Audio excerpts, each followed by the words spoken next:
table or my chair? That's more. You can move around whatever you want. I don't know. I'm just doing another show in here. Right. I'll move it and then stop because Wolf's doing the camera. Right.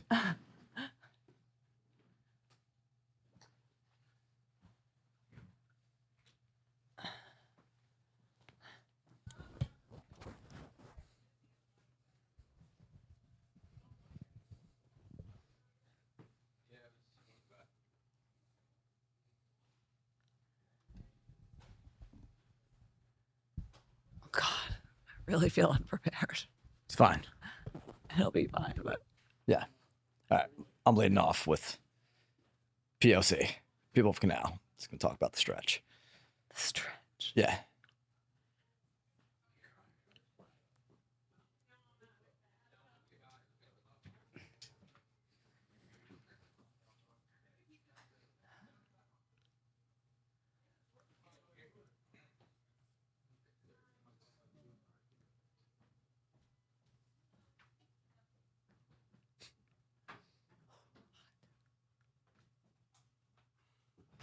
Guys, give me a quick 2 mics.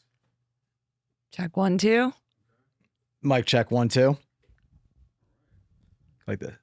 What? Smile. That's why I flossed. Other side. Eat anything? Looking good.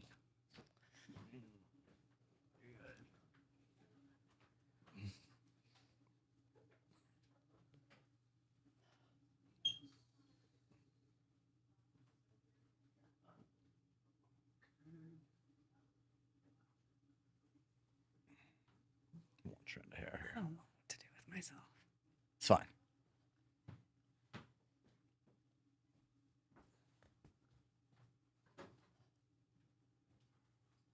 I have to lean like this. I can't lean back. Okay. You good? It's like this. I mean, All right, y'all. Whenever you are ready. okay. All right. I don't care. I'm too frazzled today. It's fine. It's Monday. It's Monday. I am sleep deprived and have 1 brain cell. A bit of a Sunday fun day yesterday. Yeah, but like our daughter has been going through a sleep regression for 3 weeks now. Yeah. Screams bloody murder. It's pretty jarring.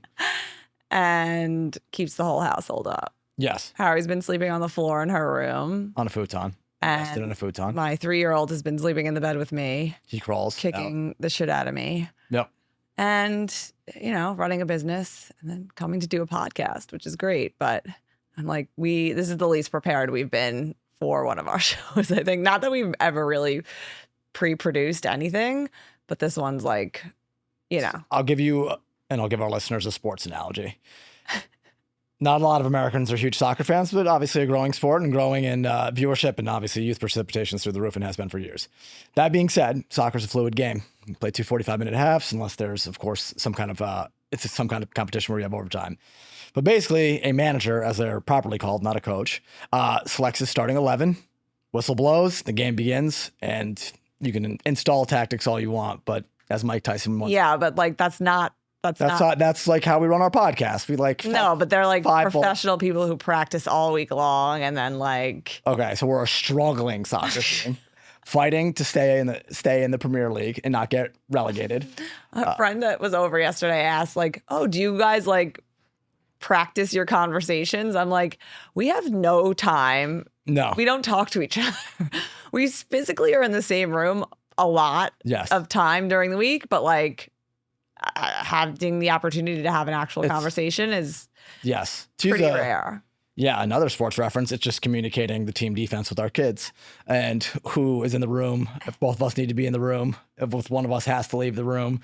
So yeah, it's a constant. I also like have a family business that I'm running. And anyway, yeah, it's chaos. we walked here as we always love to do if we can, if we have enough time. It's perfect out. It's like A+ weather. Perfect weather. September The best. sunset was unbelievable. Mhm. You know, we did a took a different flight path this time, actually. Harry was amenable to walking a little bit of a different route. We made the perfect right turn. And we stayed on the south side of Canal Street, which is going to be this stretch of land is going to be our people of Canal Street for tonight. So we normally walk on the north side of Canal Street.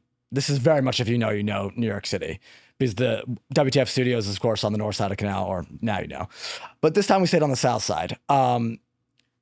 It's almost impossible to describe accurately the situation on Canal and Church unless you walk by it. And I'm guessing a lot of people avoid it. Let's start with one. There's been a 30-yard dumpster that's been filled to the brim for 4 or 5 years. I don't know if it's ever been so. Secondly, there's at least 40 dudes outside the Canal Street smoke shop. I think that's what it's called, idling around. No idea what's going on. They have jars full of what would be ostensibly weed. Well, they're selling their handbags. They're selling their fake handbags. Things, jewelry. Yes.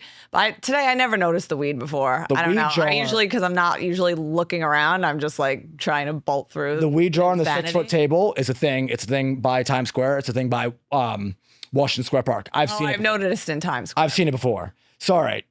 You're there obviously were pre-rolled joints in there too. He had a little. What's good? It can't be weed. So this is how I'm going to expand upon this. What is the arrangement between one, the guys that are posting up, selling whatever they're selling? Let's specifically talk about the weed, and then we can even the handbags, the watches, all of this. What is the arrangement between the shop owners whose businesses are being affected, the guys that are selling the potential contraband? There's no competing shops though. There is none. It's a blighted street. No one's like, no one in the retail like space is selling fake handbags or real ones for that. No. You'd have to go on Broadway and go to go to Bloom, Soho. Yes. Spring Street, Mercer, whatever. All right, but I'm just talking about a store owner that has a shop that is affected by the stretch of the fake bag stretch and the weed stretch. So okay, you've got the guys, the store owners, NYPD, and Department of Sanitation. So what is the overarching agreement, how this doesn't get busted up? Because these guys are doing their thing. Tolerated. It's totally tolerated. And I would think, given the law enforcement climate increasingly in this country, they'd be a little bit more, I don't know, it'd be a little bit more like sketchy. And it's not. These guys are just there. And they don't seem afraid at all about repercussions. So is there an ongoing dialogue? I got to talk to our cop friends about this. What's happening? Yeah. I'm not trying to narc on them at all. It's amazing. I mean, I don't think you need to narc on. I don't. There. No, it's pretty obvious on a very travel. And I'm not shaking my fist. I'm not saying in my day, none of this. It is staggering. I'm not going to pretend to know. I've been thinking about this because I'm not going to pretend to be a, international political expert, but I mentioned this when we first started ranting about the handbags. Like, this was the Chinese racket when we were teenagers and young adults. And I don't know much, but I know that China imposes its will on Africa in a bad way. Yes. And now it's an African racket. So what is there a triangle trade, like a new world triangle trade, horrible thing going on here with China, Africa, and the handbag? Counterfeit goods, yes. And is this coming? Anyway, if someone out there knows that, let me know, because I'm just curious. I am going to dig for answers with our cop friends. I won't name names, but there's a real complicity across the board that I actually find very unique in New York City. I mean, who knows? You're getting the money churning. Tourists are always there buying stuff. So you get their money. I actually looked at a bag. Got some euros in the system, reserve currency. I didn't look at it, but I paid more attention to what they look like they're fine because it wasn't that crowded. No, they're not. Well, maybe my I would not. I'm not into that. I would not be able to tell. I would not be able to tell. I'm not into the real ones, so right. I wouldn't be able to tell a real one from a fake one unless LVMH was spelled inverted and there was an anagram of the letters. Otherwise, I have no clue. People of Canal Street, shout outs to Church and Canal Street crew. Yeah. You guys are running the show. Yes. Maybe I'll buy your K2. No, that's a bad idea. Let's not do that. Yeah. Very curious what it is, but also not doing any of that. And then we saw, a couple fighting within that stretch. So verbally fighting. No. And then like overheard another like two locals going, and he went to Penn for international relations or something like Yes, that. right. It was a real juxtaposition. Yes, we traveled 250 feet east, and someone talking about going to the University of Pennsylvania where our president went to school for international relations. Meanwhile, 250 feet behind us, we have Anyway, the encampment. okay, we covered Canal. We have those are our winners this week. Yeah. Yeah. Since last week, it's been brought to my attention that my son's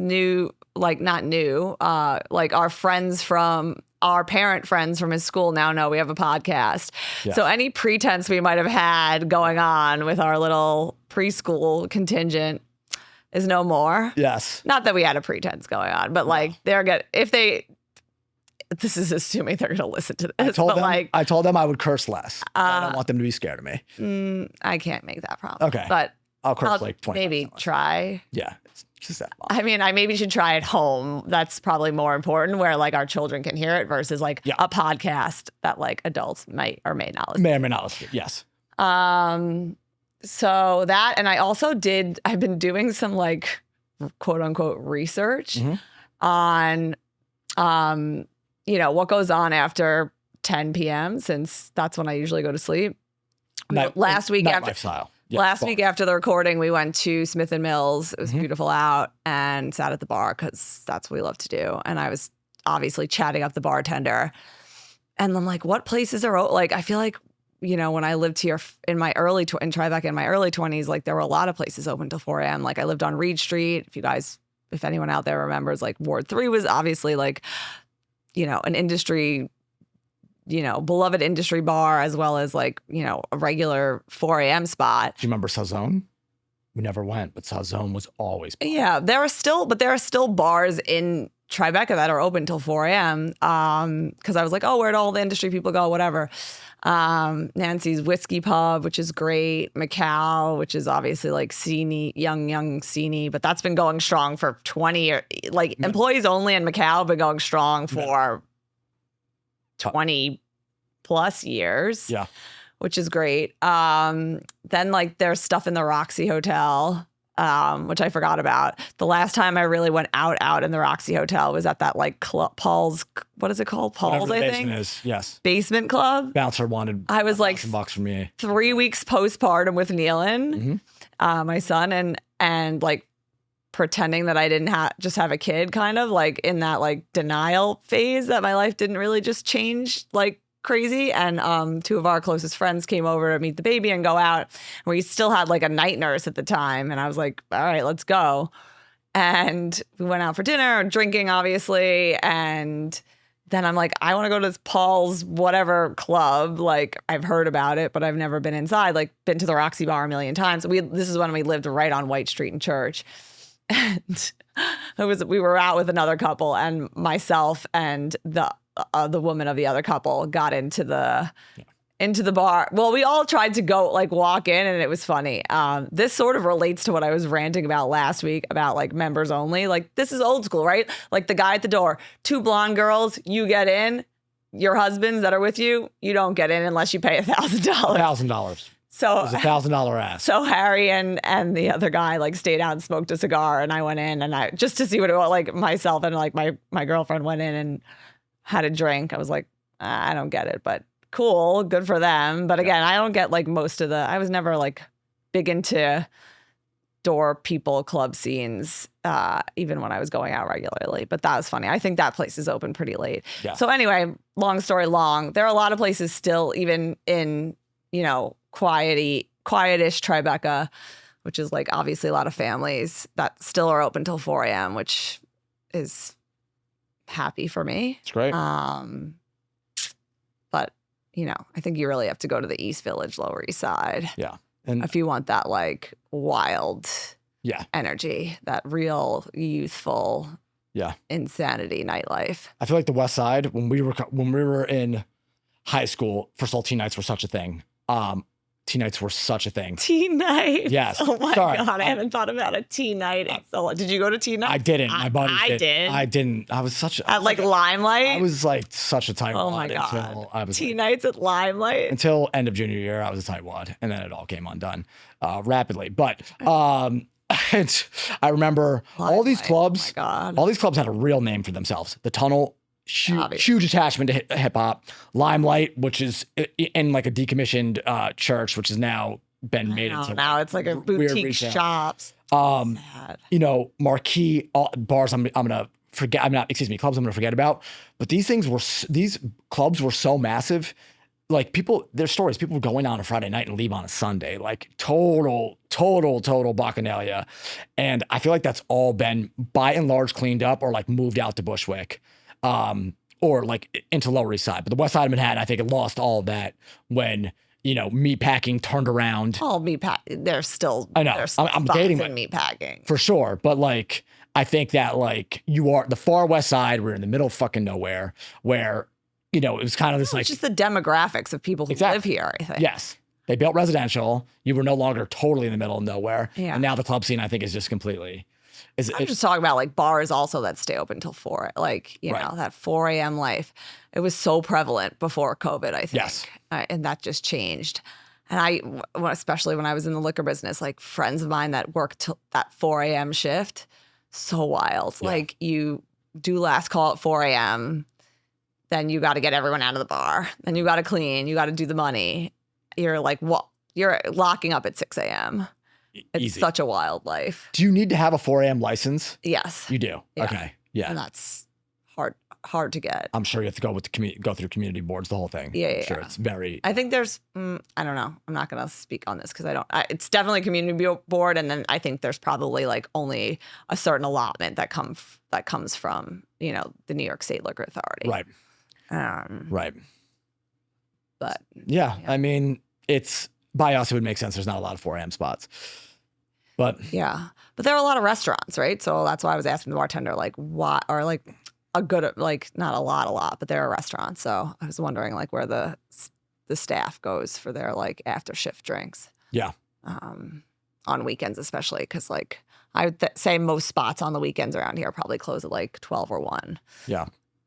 And he said Nancy Whiskey Pub, which obviously. I always thought that was a cop bar. Well, It's open till 4 a.m. Right. We were in there till 4 a.m. The last time we were in there, we were in there till 4 a.m. Yeah.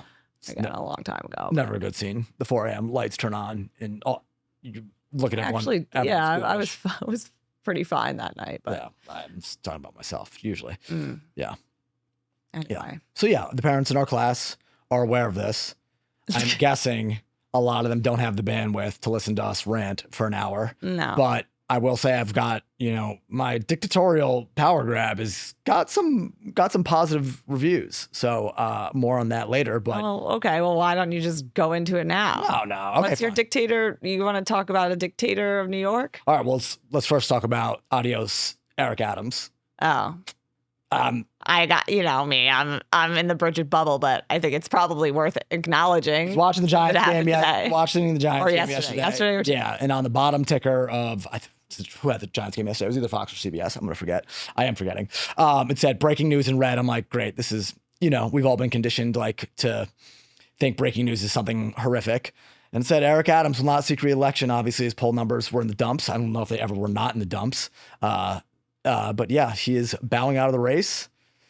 I have my ideas of Are where. you reporting the news now? No, this is 24 hours later. I have my ideas of where he's going to wind up or where he's going to head to, but he's going to be a taken care of man.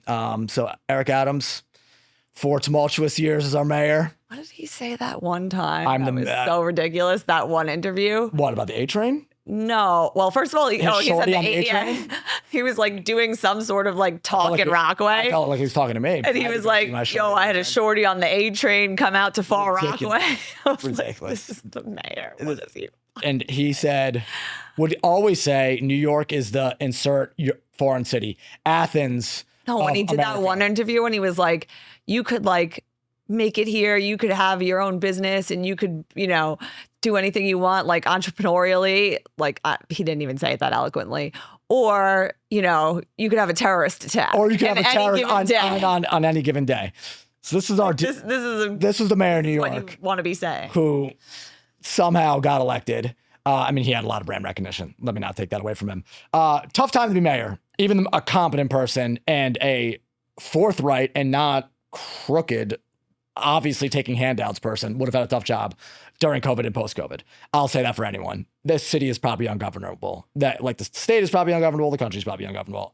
No one wants these jobs. I get it. You probably have to be a pretty severe narcissist. All this being said, Eric Adams, I don't think we're going to miss you. Your poll numbers were terrible. Why you thought you could run again? You should have just did what you were going to do anyway and asked for a job from the big guys that are the movers and shakers in this country, and we won't miss you, I don't think. Do you want to give us like our money back? Like, can we all get vouchers to like sit first class and go to Turkey like you did probably a dozen times? Anyway, adios, Eric Adams. But yeah, let's get to dictator for a day because he's gone, and now my power grab continues. All right, so internal polling for dictator for a day I keep saying dictator for a day. Like, no, it's dictator in perpetuity until I'm dead, like someone kills me, or like I pass it on, and it's a dynastic line. This is all just a fantasy. So ideally you're not getting killed. It's more of a manifesto beta test thing. So like when we do make this push, or a like-minded individual makes this push, at least we know what's going to work and what's not, what might have approval and what might be like nakedly corrupt and evil. All right. So we've already talked. Bikers are gone. Gone. The cell phone people are by and large contained. I think we have to set up, and it's already there. There are a million cameras in the city. There's probably. I don't think I want it. Is bikers my thing? It was, but like No, I don't want them dead and gone. I want every rule breaking. Law abiding. Law abiding. I'm being extremely severe. Just be law abiding. Yeah, but I want everyone to be law abiding. Yes, so I shouldn't jaywalk, right? So like. Down to I jaywalk, but like there's a difference between jaywalking if there's no cars coming as opposed to like stepping out into the street and like looking the driver dead in the eye, like, yes, hit me, bro. Yes. Or rocking 35 on your e-bike, passing by signs that say state law, yield to pedestrians, and you're just like, whatever. I yell at those guys all the time. I'm going to get in a fight with them before long. But back to my... Along the West Side Highway, there are all sorts of pylons that say state law, yield to pedestrians. Yeah. How many times do they yield for us? Finally, one guy does. Everyone else is just ripping. So anyway, this is ultimately what my dictator for life take is today. The surveillance state's got to be like something like the world's never seen. Worse than China, worse than North Korea. Absolutely not. Okay. 100% disagree, as Kareem would say. Okay. Bear with me. Just like we're all getting in the facial recognition game anyway. Our iPhones, our Androids, they already recognize our face. We probably were on camera at least a dozen times on the way walking here. Between private security systems, between city lights, whole thing. Let's just we're already getting into some dystopian future so let's just lean in. People, namely drivers. So if you are, not just your license plate, when we're on the Belt Parkway and we can hear that. I'm losing the thread here. What was the initial thing here? Cameras everywhere, surveillance state, and we're gonna. Oh, okay. So surveillance cameras on the bike path on the West Side Highway. Everywhere. Inescapable. Hell, you're insane. So, this coming from the guy who told me 20 years ago that speed limits are for government control. Now you want cameras? Yes. Wow. A lot changes. Look 20 at years growth. down. 20 years down the line. Growth. All right. How many times have we been on the Belt Parkway? I heard the Jackie Robinson's worse. I don't drive on the Jackie Robinson hardly at all, but I've heard the Jackie Robinson's worse, and I'm sure plenty of the highways in the Bronx, if they're not completely jam-packed, are even worse than the Belt Parkway. Jam-packed. Right. How many times have we been on the Belt Parkway and there's usually a Nissan Altima that's going 90 miles per hour? There obviously isn't a cop in sight. A cop couldn't chase that car if he wanted to, or if they wanted to, because they would call us. The belt is wild. And then two people are drag racing or doing whatever they call it. It's not a drag race. They're probably doing whatever they do. They do this for the internet, right? Of course they do. So, right? They're filming themselves. But they're getting away with it. That's what I'm getting at. So my surveillance state, they're not getting away with it. They're maybe they're losing their car. Maybe much worse. Maybe they get old school They wake up in the morning, cars on cinder blocks, and the shit has been stripped clean. I mean, I kind of agree. The Belt Parkway is out of control. horrifying. I don't agree with the cameras. I think we need to talk that down a little bit. I don't know what the solution is, but those There is cars, no solution otherwise. I don't know. There should be some. What is AI? AI. Get it? You're talking about you're talking about what I'm talking about. No, like get an AI to like see the car going fast and like shoot. Repeat what you just said back to yourself. Get AI, a camera, to shoot the car, film it. Okay, a camera. No, and then like immediately put the air out of its tires. Like slowly get so the they can air. flip over like No. an action movie. No, like safely. Okay. All right, you've really So they can't, accelerated like, this technology. Somehow like shoot a laser into the car so that it can't go that fast. Yes. I mean, we're going to have self-driving cars, and this is all going to be, I mean, someone's going to... No, whatever the hell that like internet racing thing that goes on with the belt. My life flashes before my eyes every time I'm on the belt, because that car is going in, like, and there's always someone chasing it. Sometimes there's another car chasing it. So that's my dictator bit. These guys got to get nailed. Like, what are you doing? You're putting everyone's lives in jeopardy. You crash, 10 cars, minimum. Okay. Okay? Well, not okay. I think You just said you did. You just talked it out. You said AI, filming, shooting the car and slowing it down. Isn't the solution to everything in the world AI now? It's solution and AI, you know? AI. Yes, it is. But I mean, also with the 40% unemployment, that's going to be like chasing AI. Yeah. Oh no, this is a real reckoning that's coming. No, I don't want to go there, but I'm just We're not going saying. there. It's too dark. All right, so we can get off dictate. I mean, yeah. So the surveillance system's in. That means I'm really consolidating my power. I think there's a better way. Like I usually am able to get to a better solution to the problem than you suggest. Okay. So like, what's a camera going to do? Like you're going to just see they're going to take a picture of your license plate, which these cars usually black out their license plates anyway. They do. There's a lot of that. No, somehow read the VIN. So, I mean, technology, I don't even know it works. I mean, it doesn't. Yeah, I think there's better AI. And like, we're not doing this like $150 ticket and points on your license at all. At all. We're doing like boots on car and like the new windshield boot, like whatever that thing is. We're doing. You need to pay up. I don't even know about this. The windshield boot. I don't even. It's crazy. It like I don't know how it works. It's AI. It's AI. It's just. It looks like a metal pad when they put it over your windshield. I don't know why they do that as opposed to the wheel boot, but I've seen both now. Yeah, we're not doing points on the license. I was just talking to my old buddies in the film industry. We got Teamsters, professional drivers. Another quick rant. Professional drivers, Teamsters Union in New York City, Local 817. I really put you guys on blast. One of my buddies I used to work with said one of the Teamsters that was on his job had 16 points on his license. I'd be freaking incarcerated if I had 16 points on my license. He's a commercial driver. Another one picked up his truck in the morning and it was a stick. And he said, I don't know how to drive stick. And the union told my buddy, you should have told him it was a stick, a truck with a stick. Screw this stuff. We're not giving points in my dictatorial world. We're just like harsh punishments. Okay. We got to make examples of people, right? That's it. Enough. Points, insurance claims, all this shit. No, it's got to be harsh quickly. Anyway, you're about to get outed on the old internet for being a bad dad. Oh, yes. Well, hold up. No. This is like a perverse. See, like they probably maybe these moms took a picture of you and they got your picture out on the mommy blog. Like standoff fantasy. All right, so our son likes sticks. He just likes walking around with sticks. That's it. And I have intimated that like one day one of these moms. He's not the only one. Apparently, like there's a whole gang. Thing with. There's a whole gang. Little boys, they like to run around with sticks. They chill in like bushes and like have sticks on them at all times. It's like Lord of the Flies shit. I mean, us men, we're primal. I get it. Yes, but people have now witnessed it. What do we do with boys and men? At a toddler it's level. Wild. Like sticks, drumsticks. It's just inherent in a lot of ways. But I'm waiting. It's not going to happen. But I'm waiting for one of these mommy blogs you're on.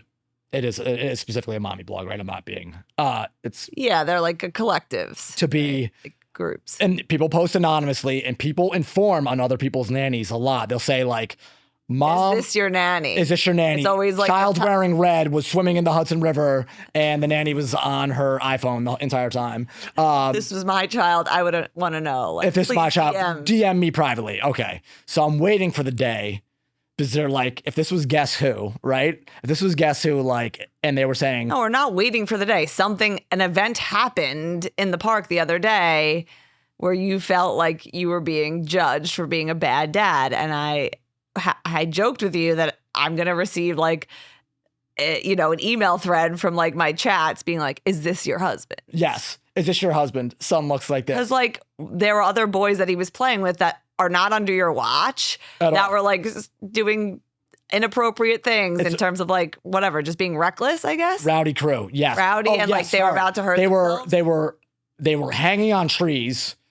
Like, these kids can really hang on trees. I mean, all these kids have, if you've ever seen a child do monkey bars, children have obscene upper body strength. And core strength. And core strength. Like, it all goes away. It all goes away. These kids all look like they're American Ninja Warriors. And I'm sure a lot of them are into that shit too.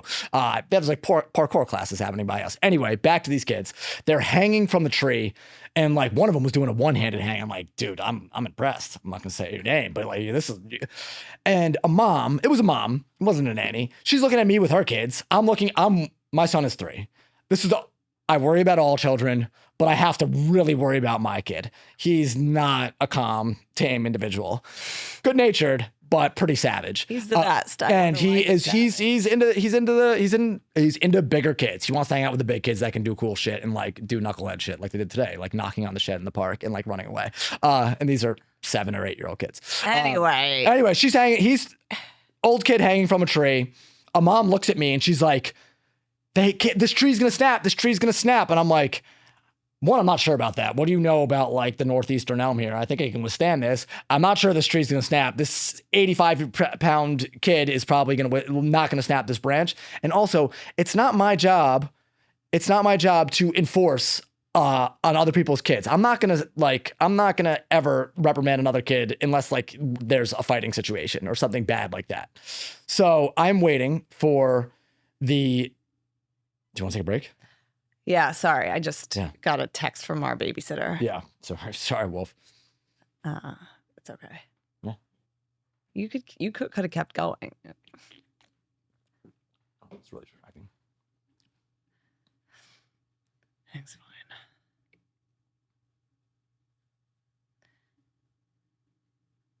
Shit, the window's open in Nealon's room. I'm unable to open the window in Neil's room. Not sure why. I found the remote. Oh, you didn't put the shade down? Oh, wow. Wow. No. I must. No, it was dark in there. It was dark in there.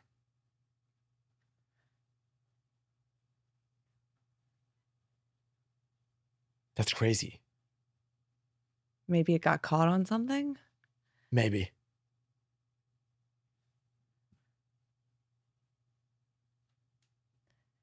Okay.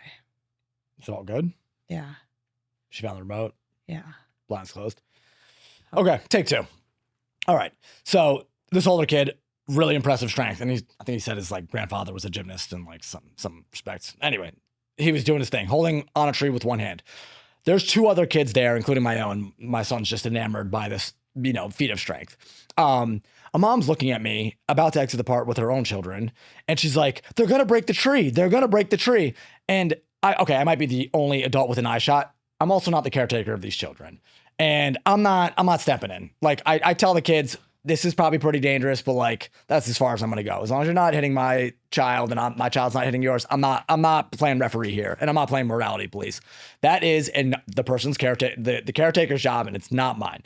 Anyway, so if one of these moms wants smoke and is like, hey, there's one dad that's clearly the biological dad of this son. I DM me his mother or whoever or his husband, whatever. They don't know what I'm up to. I'm going to respond myself with my name and my face and be like, you can talk to me in person about I was this. literally just teasing you. I know. But You're clearly very upset. I'm not. You take your responsibility as a dad very seriously, which is wonderful. I don't think she was. I think she was concerned for the kid and the tree. And I looked at her. No, this is. I mean, on a lighter tone, I'm not that fired up. I was like, this is my child. This kid's gonna do what he's gonna do. Yeah. So if someone pops off on on a mommy blog, let me know. Okay. I'll DM them. I'll DM them. Okay. Yeah. It's kind of like a weird, like standoff fantasy I have. I'll probably cower. I'm scared. No, these kids are. Oh, I did tell you that I got accepted. I got accepted to that. Oh my goodness. We just keep getting interrupted. The only person. Okay. Sorry. The only one on Do Not Disturb right now is the babysitter. Mm-hmm. And anyway, All's well. Okay. But just a couple of texts that were distracting. But yes, everything's fine. Yeah. Lost the remote to the blackout shade, which is really important to have the blackout shade down. Yes. So there's not, even though the cracks of light, but now that the sun is setting earlier, and it's one of the benefits of the sun setting earlier and rising later when you have young children is like, you get the dark for longer and they could sleep later, ideally. You made the cut. You accepted the invite. Oh, yeah. You accept the invite. I don't know the answer to that. Yes. Yeah. No, maybe I didn't accept it. I just got my tickets. I see. So we're going. All's well that ends well. I don't know. Yeah. I don't know. We'll see if I'm going. We gotta. I did want to do business with this guy, so we'll see.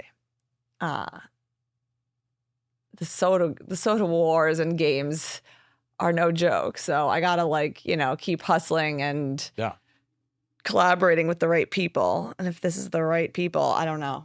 I think maybe that was just an oversight. I'm going to go with that was an oversight on their behalf, or whoever agency is running their party's behalf. Or if like MailChimp, if it's... Because agencies just, they're just troubled entities and organisms. Yeah. They don't even know how to get out of their own ways in a lot of respects. There's a lot of distressed businesses right now with the advent of AI. A lot of businesses are against the ropes and are looking at existential. Ben Stiller's just launched a soda here in New York. I mean, people need to drink sodas, so soda's doing great. But so I think celebrities have now infiltrated every single consumer product good category. Really? It's called Stiller's, in case you didn't know. It was Ben Stiller's soda. I don't know what makes him a subject matter expert on soda, but I don't know what makes any celebrity a subject matter expert on these liquor or popcorn or energy drinks or hydration drinks or whatever. Yeah. So that's interesting. So you have to. Do you think the Kardashians perfected this? Well, they're the OG influencers, right? They're like we saw the Martha Stewart doc. Yeah. Martha Stewart is the OG influencer. Everyone owns her. The OG influencers of the digital age. Of the modern iteration. Yeah. Right? Yes. I mean, they basically... Reality TV. I mean, I guess Martha Stewart was... No, she wasn't reality TV. She was like curated TV. And then the Martha Stewart channel. Reality TV, ride that into... social media, right? Well, sex tape, reality TV, social media products. Yes. Yeah. And not that they weren't LA socialites. Yeah, for sure. I mean, there's a difference between like LA socialites, like rich enough parents to like, I think, are they all billionaire? Or like Kim and Kylie are definitely billionaires. Definitely. Is Khloe at this? I don't know. I don't right. pay attention to them really. I mean, Team Kardashian. I mean, I respect for their hustle, man. Is Kris a billionaire, you think? Oh yeah, I would imagine that she is. Yeah. But I don't know. Right. It's just like everyone's a billionaire. I know. You're a billionaire. Are you sure? Yeah, it's just like yes, no, maybe, I don't know. Probably. Yeah. Like it's wild. Yeah. $1 billion, multiple billions of dollars. And people have it's just so. They work though. They work hard. I'm a capitalist. Yeah. I just think that this has gone really sideways. Yeah. But that's probably for a different day. Yeah. They work really hard. They're hustlers. I was telling a journalist this earlier this week because she was asking me about, what I thought about this new soda. And I was like, we were taught in business school that, I remember, and again, this was 20 years ago, but during my MBA, I took a class in entrepreneurship. And one of the lectures was like on using celebrities as like influence. Like again, this is before the internet. Really. Spokespeople, yes. Yeah, and like the face of your product. Key takeaway was like, you know, you have to be a subject matter expert, right? So like Michael Jordan can sell basketball sneakers because like people trust his ability to validate the effectiveness of basketball sneakers. He cannot sell cars. And there was research on this. It was studied by like marketers. Yeah. Like you shouldn't have like someone who isn't an expert. Like he shouldn't. I'm just using Jordan. I don't remember. I mean, Jordan. Examples were he shouldn't be. O.J. Simpson would be another good one, but yeah. No, he just shouldn't be selling like things that he's not. It was ineffective. It was an effect. Like people were like brands were doing it. Like I don't know, make it up. BMW. I have no idea, but like insert car, they would still make these hires and have these people like representing the brand, but it was not effective at like driving sales. Whereas like putting someone's face on a good that was in their area of expertise amplified sales for that brand, right? Or for that good. Now it's like, I mean, Matt Damon, Larry David doing crypto. I mean, a couple of years ago, and they all caught flack for that. But it's all gonna come to it's already popping. You're still gonna have the outliers, but like, and like, no shade at all of these people, really. Like, again, get the bag. Well, I don't even get the bag. To the point, they have billions of dollars, like, and 1 million people under them, like, managing it and managing different affairs. Like, oh, sure. Why wouldn't you just say yes to a bunch of random opportunities? Like, what else are you fucking doing with your money? You should be doing better things to like help the world progress into, you know, some sort of. Many do, many don't, but you know, betterment. Yeah. But yeah, sure. I'll have a soda. I'll have a wine. I'll have a tequila. Okay. Yeah. But I think that it's becoming so saturated that the consumer it's not a guaranteed win. No. And I think that people are getting tired of all the shit. Yes. People are getting tired of all the shit. I think Casamigos probably like they were, you know, George Clooney and whatever Hager were quick with it and kind of initial with like being attached to a brand, but then everyone flooded in. And to your point, like now no one bats an eye. I mean, Blake Lively has one. Brian Cranston has a tequila. Like at what point does this stop? I mean, one of Kendall Jenner's 818 tequila. Yeah. Like some of these products can't be great. Now there are all these liquor brands that are like their entire portfolio. No, their entire language revolves around and like, you know, the way they talk to their consumers, like we are not a celebrity tequila or we are not a celeb, like founded in 18 something or other and like never celebrity owned or whatever. Yes.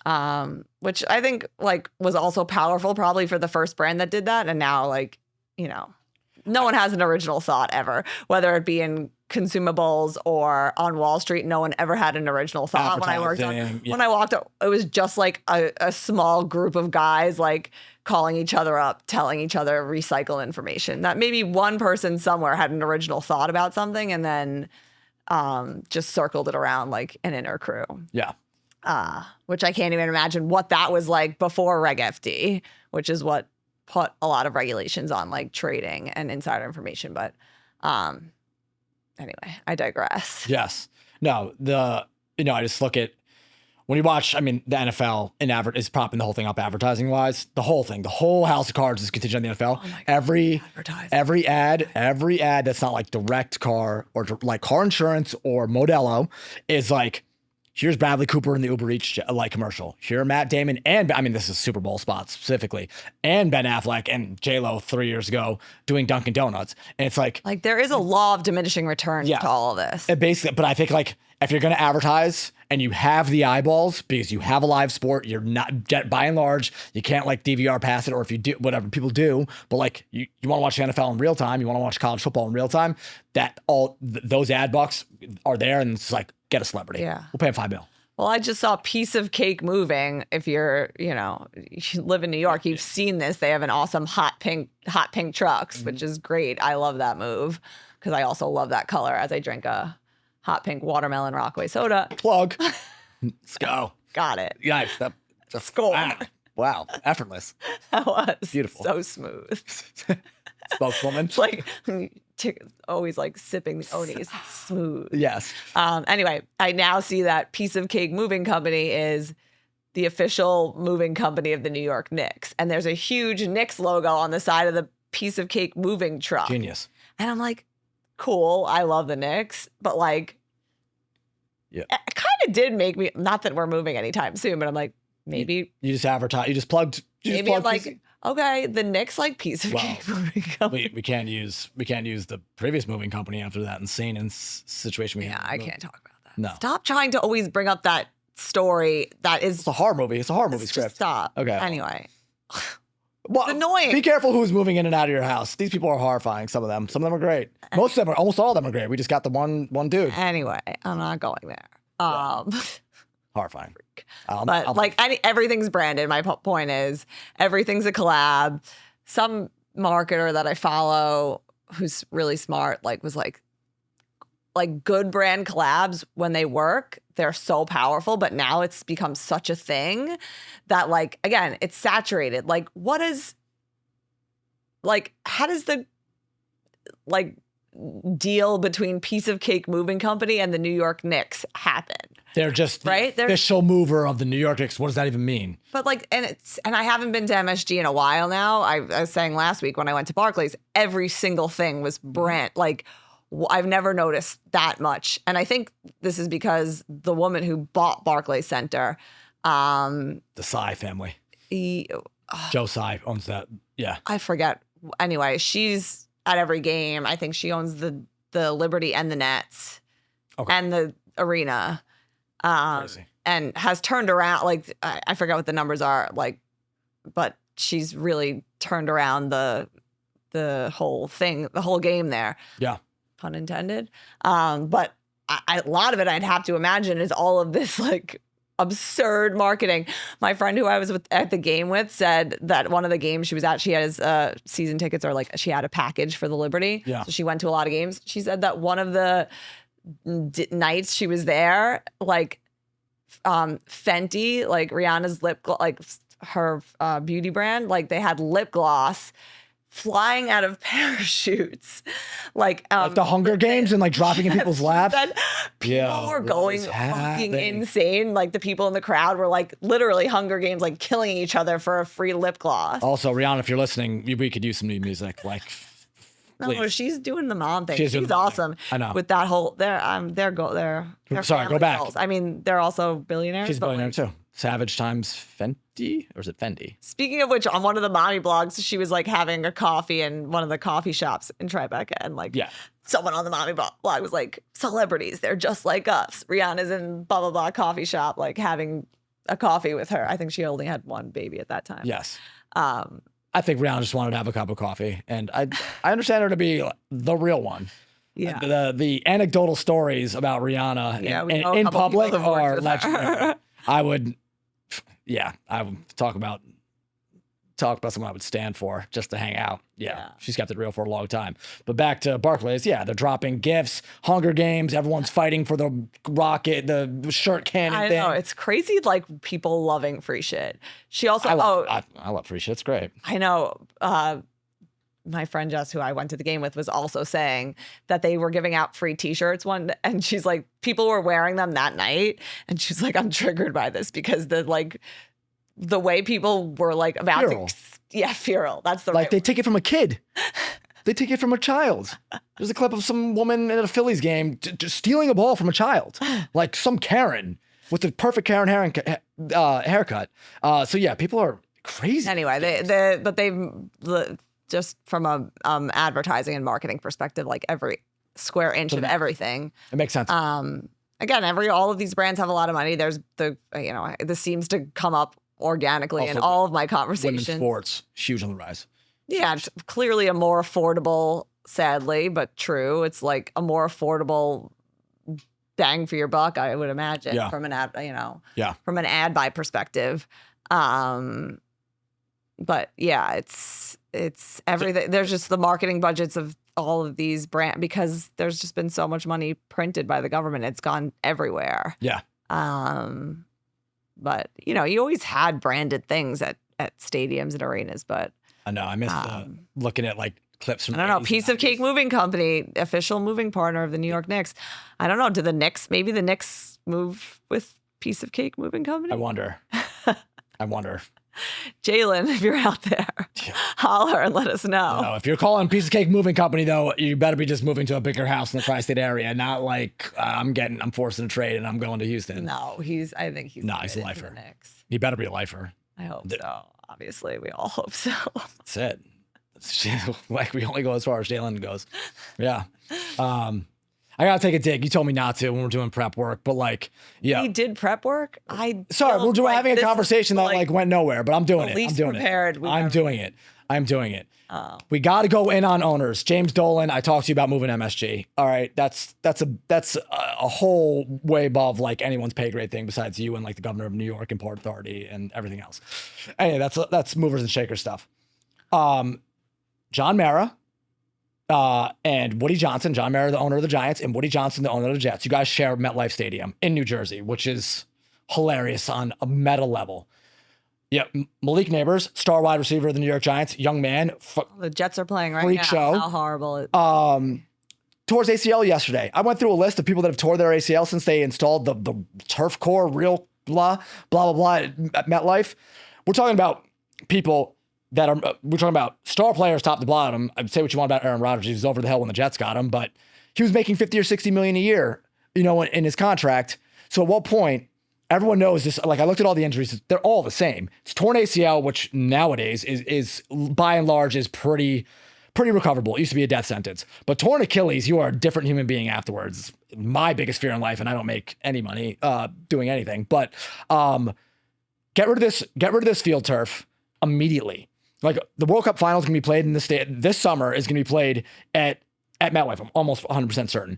Just put in grass. I understand. It costs more money. You guys are billionaires. You didn't earn it anyway. Your dad's made all your money and you guys just get someone to sponsor it. Yeah, just get like grass people. Get Scott Fertilizer, right? This is an opportunity for you.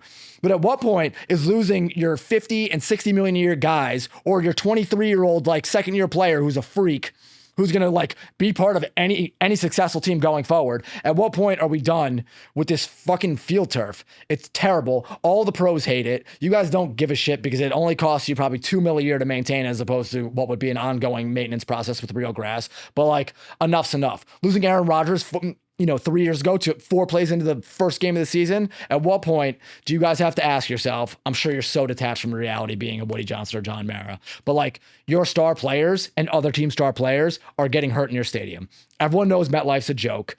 Stop. Enough's enough. You're on notice as well. Anyway, I had to. I know you told me not to talk about the owners, but like I'm so done, man. I'm so done. I didn't tell you not to talk about owners. I just feel like we talk about this. We talk about the local like arenas and venues every episode. I know. Well, they keep it's the greatest hits over here. Like I don't know. Malik Neighbors is going to make a freaking highlight reel catch yesterday, trying to bail Jackson Dart, our new quarterback. I also think this has probably been widely covered by of course sports. Of course it does. People. All right. So like owners, respond to your fans, especially because you're the two worst teams in football, the Giants and the Jets, perennially, and have been for a decade. We got to get some grass in there, get some real, get people from the English Premier League, get some Brits to take care of the grass, what they do with their gardening and all that stuff. Okay. We got it. Yeah, just do it. 10, 20 million a year. What's that to you? Talk about printing money. These guys. How do you know how much a field costs? No idea. I'm throwing around 10, 20. Yeah, 30, you 50. just made up a number. These guys, their franchises are worth $6 billion a piece.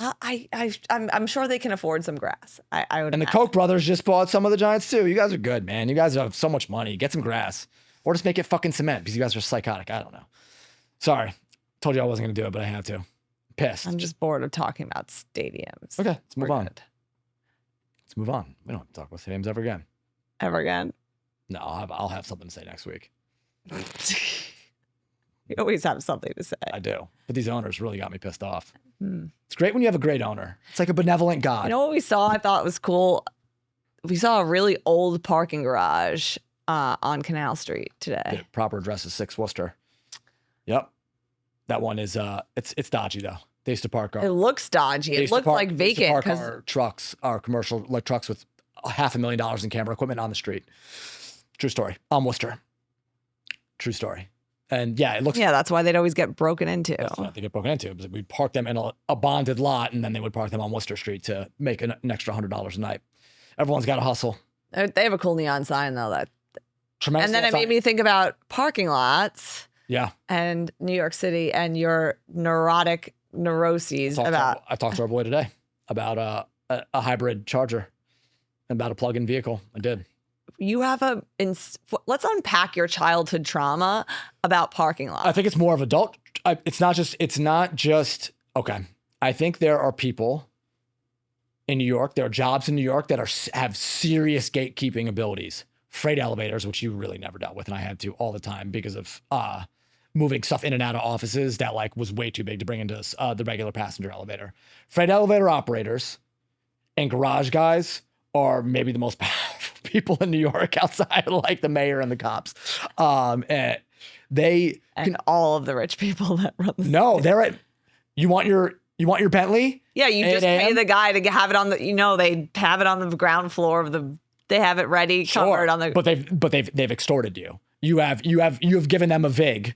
You've given them a VIG, so your Ferrari can be underneath. It's like Ferrari wrapping. So they've hit you up. They're like, yeah, I'll take care of your car and it'll be right here always. But like, I'm gonna need $500 cash. So they're gatekeepers and extortionists. And Harry and I's marriage, we don't have have these guys who we had to bribe off, tip off in production, like constantly. Freight elevator guys like, I ain't staying here past 6 p.m. You're just going on a rant. I didn't even set this up. Okay. I didn't even explain where I was going. I'm preempting your question.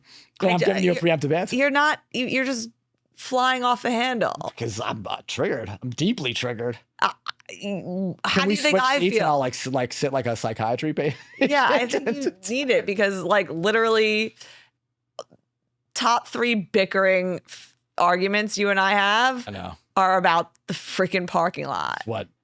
Like 18 years of a relationship. Like especially on the weekends in the summer, we go to Rockaway. We got the kids. The kids schlep is a whole nightmare in of itself. We used to like be put in the back like a beer can. The diapers, the this, the that. Even when you have 2 of things, like we're just going to my mom's and like everything's already there. It's still 50-mile drive as the crow flies. But anyway, that's not where I was going with that. Where I was going was like literally 24 hours in advance, Harry starts nagging me, what time do we need the car? What time do we need the car? What time do we need the car? What time do we need the car? Because he wants to give the garage 13 hours.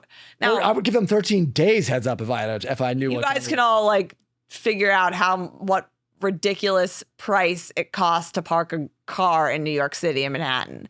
Like, so we pay a rent basically for our parking spot. Like we drive a Jeep Cherokee, nothing special. Oversized vehicle. Yeah, obviously we don't have a Lambo. No, we don't. Sadly, maybe one day. Not in the city though. No. I don't know where we'd put it. Yeah. But can't drive anyway, shit in New York. That's like the sports car I like the best. Anyway, what I'm saying is like you need 13 hours on the dot to like let the guys know in the garage. 36 hours. The guys in our garage are so nice. Yes. They like know our whole family. It's not a busy garage at all. Sure. At all. And you have a neuroses about it. I'm carrying all the baggage of all the garage situations I've ever had in my life. This podcast can kind of be like therapeutic, so I just want you to Certainly is. Unpack it all. I mean, I'm not going to start itemizing the garage meltdowns I've had, but let's be honest. I probably retrieve the car 80 to 90% of the time, right? I don't need any more friction in my life. I don't need to get my balls busted when I am dealing with constant. Has any of the guys in our garage ever busted your balls? Yeah, because we're showing up late. That's not true. During rush hour, you can't mess with the process. Our garage is tiny. It's an uphill drive. They're driving like into human beings when they get up there. It's a high wire act. I don't want to make their lives harder. I also don't want to deal with any interactions that I don't need to. That are like, wow, why'd you hold us up? Blah blah blah. We had to take your car and like drive it into New Jersey and then drive it back because we had to move 3 cars. I'm not trying to deal with that anymore in my life. These are easy questions to answer. And yes, I've dealt with so many garage situations. You do understand you are the customer though, right? I do. But like, and we're all so nice. They know our kids. Like, we're good. We tip them a nice Christmas tip. Like, yeah, we're good. I know. I just don't want to. Just like free yourself of these chains of parking lot insanity. I cannot be the only person that has this neuroses. Mm, Come on. only one I know. Do I need to talk about how we had 4 garages in 1 year? I'm not even going to itemize it, how fucking insane that was. Of was- course, I have PTSD about We had a this. garage on, like, in our last apartment. They sold it. It's a beautiful building. Sold I the can't wait. building, we got kicked out. Sorry. I can't wait to see what the lofts look like in the building. Because they're gonna look sick because it's a sick building and it was a garage like on Northmore Definitely, between like Greenwich and Hudson or something. Bring the hazmat team in. It was a garage. They got to clean that up. Or not. Anyway, and then because Anyways. that garage closed, that like whatever that group that owned the garage like pushed us around to like 15. This was before kids. That wouldn't have been a sustain. Oh no, was Nealon born? I can't remember. Yes. Moved us. Yes, he was. Moved us to another garage, which was much bigger, closer to Goldman Sachs. So now you're like really getting into it. Like back in New York, Goldman Sachs, all these banks are right around there. And this garage could not get their shit together. It was such a disaster. And that guy was bitter as shit too. What do you mean? Of course. That guy was. Well, because he was getting all these extra cars forced on him. And then we got kicked out for no reason. It wasn't like. This is also like It wasn't COVID disciplinary. pandemic-y times where say everyone was driving, Driving. free commuter tax or whatever. Yes. That guy was a real prick. So talk about more stress on my life, more friction in my life I don't need. And then, of course, that garage collapsed somewhere in New York, and then the city's like, oh shit, we got to inspect all of them now. They probably had it in 50 years. And the garage we went to in Chinatown on Elizabeth Street, exactly. Now you're wondering. I'm unpacking it all for our 8 listeners. The only trauma The garage on Elizabeth Street then closed down because the Department of Buildings came in and was like, yo, you guys are about to collapse. Like this is about to collapse on you. 3 garage, 4. Then we had to go to our 4th garage in 4 years. In 1 year, in a calendar year, we were in 4 garages. I've given you my demons, and now they're in yours. Now they're in your system. I'm just smiling. I feel This was horrendous. Stay tuned to see if this has helped resolve any of the There was conflict. also like the 6 months I was just looking for parking in Battery Park City, which might as well be the Hunger Games. Like most intense parking situation I've ever dealt with by far in terms of lack of availability. Obviously, because everyone doesn't want to You deal. gotta do the shuffle. You gotta find do a the spot. street sweeper shuffle. I was parking in like South Ferry I practically. did that like every day when we lived in the West Village. West Village, fine. Tribeca, fine. But you had signs. You had the churn. Yeah. I have a lot of parking PTSD for sure. Yeah. Yeah. Well, I think I got it out now. you forgot the most traumatic thing that happened recently. Oh, what, the double battery death? And I had to call them. Harry put a ridiculous cell phone charger, like literally like surge protector in the cigarette lighter. It's like one of those like big vapes. That thing is fucking part. Well, it drained our entire. It killed our car inside. We He left hadn't it. started the car in like 9 or 10 days. He left it in the car, in the cigarette lighter, in the It was garage. 2023 Grand Cherokee. Our daughter was like 3 weeks old, 4 weeks old, like very young, and the car was stuck in the garage, and the garage is underground. On We a couldn't- 45-degree angle. We couldn't find there was no way to tow it out. The garage guys like said this never happened before. We couldn't figure out what was wrong with the car. We tried to jump in. AAA fucked you good. They really. Anyway, that was my trauma. I was like I just had a baby. We couldn't get the car out of the garage. No tow trucks were gonna come. I was like, okay, we're just picking gonna up leave our the son from school. gonna leave the car in the Madness. garage for the rest of, and like just get a new car and like be like, sorry guys in the garage. Yeah. Like here's a Brooklyn car. Jeep. You're not getting this car. Like this, and is it's gone. gonna stay here now. Yeah, it's gonna go up, stay on the top rack of the garage. Finally, some mobile mechanic. Kranick Mobile. Kranick. Crannik. Yeah, that guy's really Yeah. nice. He like told me to buy 2 batteries. I only bought 1. Like I did not follow directions at all because I know nothing about cars. I was like, wait, this car has 2 batteries? What are we talking about? And he went to AutoZone, got us a new battery, like did a job midway through the day, came back, handled it. And I thought he was gonna felt charge. bad for me because I was like there wearing a baby. Like Yeah. it was the winter. If that guy asked us for $3,000, I would have been like, yeah, that's pretty much what you deserved. And it was not that much, but yeah, come on. Of course, this is jarring stuff. Don't own a car, people. If you live in New York and you don't have kids, like don't do a car unless Right. you really need to get out. Get a Well, car. Now that that's been Now settled, I need a drink. This is it's time to go get a drink. yeah. Smoke a cig right now. I'm just churning up all this stuff I thought I had like repressed forever. Okay, let's see where we land. I'm kind of feeling like maybe Odeon Classic. Still haven't finished the Keith McMalley book, but chugging along. Yep. It's Monday night. Should be manageable. Should be. It's a beautiful Monday night. Cool. That's it. New turf in MetLife. I don't know. All right, you did the MetLife thing. I know. We're going. We're done. Checking I back. have to keep. When we say bye, we say bye. We do. But surveillance state. Bye. Coming to New York. Peace. New York. Bye. Bye. Bye.